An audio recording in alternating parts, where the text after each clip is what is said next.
السلام علیکم viewers, welcome again to Urdu primary world.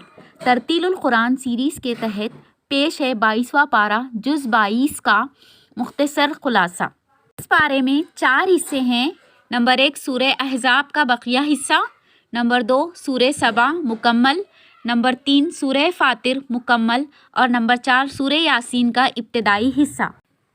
1 سورہ احزاب۔ سورہ احزاب کے بقیہ حصے میں یہ 4 باتیں ہیں۔ پہلی، ازواج مطہرات کے لیے 7 احکام، وہ یہ ہیں: نمبر 1 نزاکت کے ساتھ بات نہ کریں یعنی کسی غیر محرم سے، نمبر 2 بلا ضرورت گھر سے نہ نکلیں، 3 زمانہ جاہلیت کی خواتین کی طرح اپنی زینت اور ستر کا اظہار کرتے ہوئے باہر نہ نکلیں، 4 نماز کی پابندی کریں، 5 زکوٰۃ دیا کریں، 6 اللہ اور اس کے رسول صلی اللہ علیہ وسلم کی اطاعت کریں، 7 قرآنی آیات کی تلاوت اور احادیث کا مذاکرہ کیا کریں۔ دوسرے، مسلمانوں کی 10 صفات۔ تیسرے، نکاح رسول زید بن حارثہ اور آپ صلی اللہ علیہ وسلم کی پھوپھی بہن حضرت زینب رضی اللہ عنہا کے درمیان نباہ نہ ہو سکا اور ان کے درمیان جدائی واقع ہو گئی تو اللہ کے حکم سے خود آپ صلی اللہ علیہ وسلم نے حضرت زینب سے نکاح کر لیا۔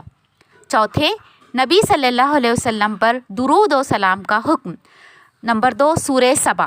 سورہ سبا میں 2 باتیں یہ ہیں: پہلی، حضرت داؤد علیہ السلام اور حضرت سلیمان علیہ السلام کا قصہ، دوسرے اہل سبا کے غرور و تکبر کا واقعہ۔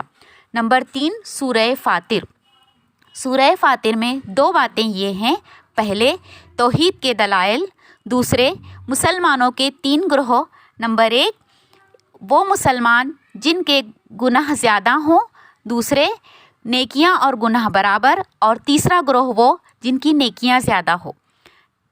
نمبر 4 سورہ یاسین کا ابتدائی حصہ۔ سورہ یاسین کے ابتدائی حصے میں 2 باتیں یہ ہیں: نمبر 1 رسالت اور نمبر 2 قریش کی مذمت۔